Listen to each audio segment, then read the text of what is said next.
እሺ አልሐምዱሊላሂ ወከፋ። በመጀመሪያ ሰውየው መምህራችን ካለ ማስረጃ ነው የሚያወሩት። አይታችኋላ? መምህር ናቸው፣ ግን ማስረጃ በጭራሹ ነው የላቸውም።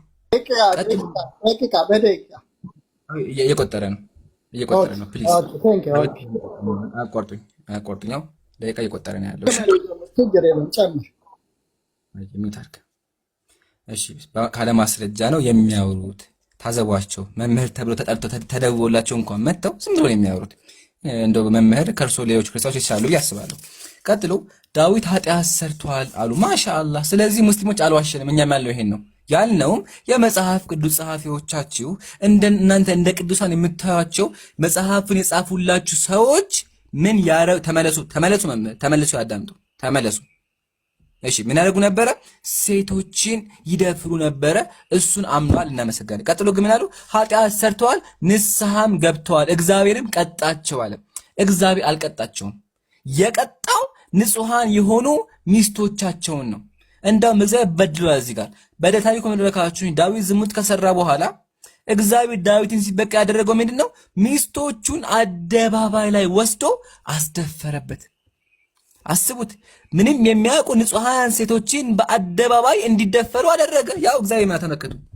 እግዚአብሔር እንዲህ ይላል፣ እነሆ በቤት ክፉ ነገር አስነሳብሃለሁ፣ ሚስቶችህንም በዓይን ፊት እወስዳለሁ፣ ለዘመድም እሰጣቸዋለሁ፣ በዚህችም ፀሐይ ዓይን ፊት ከሚስቶች ጋር ይተኛሉ። አንተ ይህን በስውር አድርገኸዋል፣ እኔ በግልጥ አደርገዋለሁኝ አለ። እግዚአብሔር በአደባባይ ዝሙት አሰራ። ንጹሃን የሆኑ 8 ሴቶችን አስደፈራቸው። ታዲያ የቱ ላይ ነው ፍትህ? እግዚአብሔር ፍትሁ የት ላይ ነው? እግዚአብሔር ለምን ዳዊትን አልገደለውም? በኦሪት ሕግ እኮ አንድ ሰው ዝሙት ከሰራ ቅጣቱ መገደል ነበረ። እግዚአብሔር ለምን ዳዊትን ያልገደለው? ዳዊትን ላለመግደል ብሎ ንጹሃን ሴቶችን ያስደፈረው። ይሄን ታዘቡልኝ።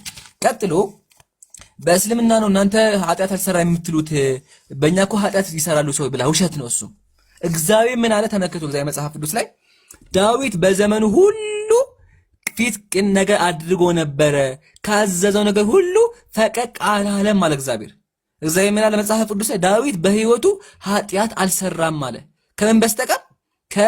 ያችን ሴት ከመድፈው በስተቀር አለ። ስለዚህ ዳዊት በክርስትና ራሱ ንጹህ ተብሏል፣ ከአንድ ኃጢአት በቀር ማለት አያችኋ።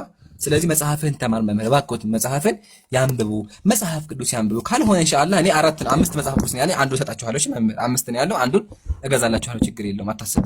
እሺ ቀጥሎ ነብዩ ሰለላሁ ዐለይሂ ወሰለም አይሻን ወጡባት፣ ደፈሯት፣ በዚህ ገባ በዚህ ወጣሉ። ማስረጃ የለም ግን ልመልስላችሁ። ነብዩ ሰለላሁ ዐለይሂ ወሰለም አይሻን ያገቡበት ምክንያት አለ። ምክንያቱም ከማየታችን በፊት ግን አይሻ ረዲየላሁ አንሃ ፍቃደኛ ነበረች እንዴ? ደስተኛ ነበረች እንዴ? አዎ ፍቃደኛም ደስተኛም ነበረች። ተመከቱ። ነብዩ ሰለላሁ ዐለይሂ ወሰለም ለአይሻ ምን አላት?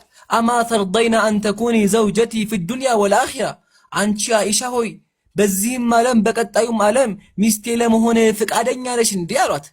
አይሻም በላ ያ ረሱላህ አው ፍቃደኛ ነኝ አለች። ስለዚህ አይሻ ረዲየላሁ አንሃ ስንጀምር ፍቃደኛ ነበረች። ሁለተኛ ደርሳም ነበረ። ማስረጃ ራሱ አይሻ ምናች ኢዛ በለገት الجاريه 9 سنين فهي امرأة፣ አንድ ሴት 9 ዓመት ከሞላት ሴት ናት ደርሻለሁ አለ። ከመድረስም አልፎ አዋቂ ነበረች፣ መምህር ነበረች፣ ጦር የመራች ጀግና ነበረች። እድሜዋ ከሆነ የገረመ በድሮ ጊዜ ሴቶች ቶሎ ይደርሳሉ።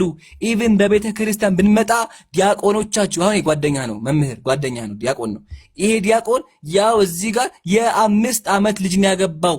አይ አይደለ? ግን በእስልምናችን እድሜ ሳይሆን ማተር የሚያደርገው መድረሳቸው ነው። አይሻ ረዲየላሁ ዐንሃ ደግሞ በዛ ሰዓት ደርሳለች፣ ፍቃደኛም ነበረች። ጨርሻለሁ። እሺ ቴንክ ዩ። አሁን ስለ መጽሐፍ ቅዱስ ስናወራ ያቀረበው ማስረጃ አንድ ያው በገጠር ከተማ ያለ አንድ ትልቅ ሰው ያገባትን ሕፃን ልጅ ታዘቡ ነው። ምንም አይነት ማስረጃ የላቸውም። አያችኋ፣ እንደዚህ ናቸው መምህሮች፣ ካለ ማስረጃ ዝም ብለው ነው የሚያወሩት። አንደኛ። ሁለተኛ በክርስትና እንደዚህ የሚባል ነገር የለም፣ ፎቶ ነው ያመጣው፣ በመጽሐፍ ደረጃ አልከፈትክም አለኝ። ታዲያ ኃጢአት ከሆነ መጀመሪያ እርሱ ፍትህ አስበው ከሆነ ለምን እነዚህን ሴቶች መጀመሪያ ነፃ አያወጡም? ዳዊት እኮ የደፈራት ሴት ልጅ በአይሁዳውያን መጽሐፍ መሰረት እድሜዋ 7 ነበረ። የ7 ዓመት ልጅ ነው አስገድዶ የደፈራት። ያንን ደፋሪ ደግሞ እናንተ የመጽሐፍ ቅዱስ ጸሐፊ ነብዩ ዳዊት ልበ አምላክ አላችሁት። ኢቭን የጻፈውን መጽሐፍ አሁን ድረስ ትከተሉታላችሁ። አሁን ቢኖርማ የሚደረግ በመሰለሽ አሁን ቢኖርማ ይያዝና ይገደል ወይም ደግሞ ይታሰራል። ሕፃን ልጅ ደፍሮ የሚመረው የለ ይገደላል። ያውም ደግሞ ጠባቂ ያላትን ሕፃን ልጅ ማለት ነው ይገደል ነበረ። ዋናው ግን አሁን ተርፏል። ግን የማህዘኑ ክርስቲያን ወገኖቻችን ያንን ደፋሪ ሰው የመጽሐፍ ቅዱስ ጸሐፊ ብሎ ያከብሩታል። ቀጥሎ በክርስትና ሕፃን ልጅ አግቦ የሚል ነገር የለም። ፎቶ ነው ያመጣው፣ መጽሐፍ አልከፈክም። ማሻአላህ እንክፈታ መጽሐፍ ቅዱስ ይከፈት። ያ ጀማ ተመልከቱ፣ መጽሐፍ ቅዱስ መኃልየ ሰለሞን ምዕራፍ 8 ተመልከቱ ምን እንደሚል። ገና ጡት ያላወጣች ትንሽ እህት አለችን፣ ለጋብቻ ብትጠየቅ ለዚች ለእህታችን ምን እናድርግላት ይላል። እትሙ ይሄ ነው። እትሙን ቼክ አድርጉ። እትሙ ይሄ ነው። እሺ፣ ስለዚህ በመጽሐፍ ቅዱስ መሰረት ጡት ያላወጡ ሕፃን ልጆች ያጋባል እግዚአብሔር አምላክህ ሕፃን ልጆችን ያጋባቸዋል፣ ያስደፍራቸዋል። አያ ከሰው ልጅ የማይሻል ሰው ልጅ እኮ አሁን ለዓለማችን ላይ የዓለም ህጎች እኮ ከ18 ዓመት በላይ አታግቡ ህግ አወጡ አስበው ማለት ነው። ግን አንተ አምላክ የምትለው ጡት ያላወጡ ገና ጩጬዎችን ገና የታቀፉ ሕፃን ልጆችን ያጋባቸው ነበረ። ይሄ ነው አምላክ ይሄ ነው። ኢቭን በእናንተ በፍትሐ ነገስታችሁ መሰረት አንድ ሴት ልጅ የምታገባው በ12 ዓመት ነው። ተመልከቱ። የሚጋቡትም የሴትና የወንድ አካለ መጠን ያደረሱ ይሁኑ። ወንዱ 20 ዓመት ይሆነው፣ ሴቷ 12 ዓመት ይሆናት ይሁን። ቡም አያ እኛ የምናወራው በማስረጃ እናንተ የምታዩት ካለ ማስረጃ። ልዩነት ተመልከት። ሙስሊም ልዩነት ተመልከት። ታዘቡ። አላሁ አክበር። አያችሁ የ12 ዓመት ልጅ ታግባ እያለ የሚያስተምር ያንተ እምነት ነው። ስለዚህ ለሴቶች ፍትህ መቆም ፈልገህ ከሆነ ይሄን መጽሐፍን ቀደጣልና ከክርስትና ውጣ። ለምን ያለህበት ክርስትና ማርያምን በ12 ዓመቱ ያጋባ ሴቶችን በ12 ዓመት የሚያጋባ መጽሐፍ ነው። ማርያም ያገባት ዮሴፍ 70 ዓመቱ ነበረ። የ70 ዓመት ያረጀ ሽማግሌ አጋባት በመጽሐፍ ቅዱስ መሰረት እጩኛ ሆነ። ጨረስን። ቀጥሎ ያነሳሁትን ነገር በሙሉ አልመለሰውም። ምን አነሳው ጀማ?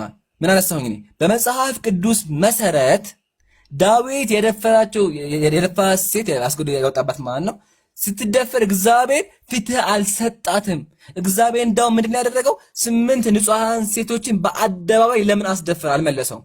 ሁለተኛ ዳዊት አንድ ሚስት ለማግባት 200 ወንዶች ብልታቸውን ቆረጠ። እሱንም አልመለሰም። መልስ የለውም። አልመለሰውም። ያ ጀማ አልመለሰውም። ቀጥሎ ደፈራት የሚል እኮ የለም አልከኝ ሐቢቢ። መምህራችን ባል ያላት ፍቃደኛ ያልሆነች ሸዋር ስትወስድ አይቶት ብቻ ከተኛ ምንድን ነው የሚባለው? ባል እኮ ፈቃደኛ ናት አትለኝም መቼም። ባሏ እያለ ሸዋር ስትወስድ ብቻ አይቶ እኮ ነው የወጣባት። ያም የ6 ዓመት ልጅ የወጣባት ማለት ነው። ይሄ ነው የእናንተ ነብይ። አያችሁ አጀማ፣ ይሄን ያልኳችሁ መምህራን ሲመጡ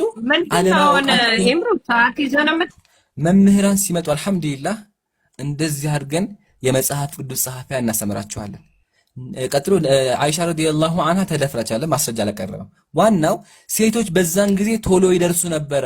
አንተ ከአይሻ ታውቃለህ እንዴ? አይሻ ራሷ እኮ ምን አለች? እኔ ደርሼ ነበረ።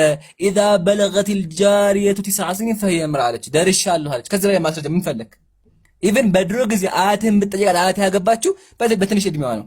አያችሁ አይደል? ስለዚህ ጋብቻ በጊዜ ላይ ዋናው ግን ነብዩ ሰለላሁ ዐለይሂ ወሰለም ያገባት ፍቃደኛ ሆና ደስተኛም ሆና ኢቭን ጦር የመራች ጀግና ነበረች። መቼም ህፃን ጦር አይመራም። ህፃን መቼም ሊዋጋ አይችልም አይደለ? ስለዚህ እባክህ መጽሐፍህን ተማር። መጽሐፍ ቅዱስ ብላችሁ የምትከዙት መጽሐፍ ሴቶችን የሚያስደፍር እንዳሳየኋችሁ በዝሙተኞች የተጻፈ መጽሐፍ ነው። መጽሐፈ ሳሙኤል ካልዕ ምዕራፍ 11 ማስረጃ አቅርቤያለሁ። መምህር ግን ማስረጃ የላቸውም። ጨርሰናል። አሁን ወደ ስላሴ እንለፍ።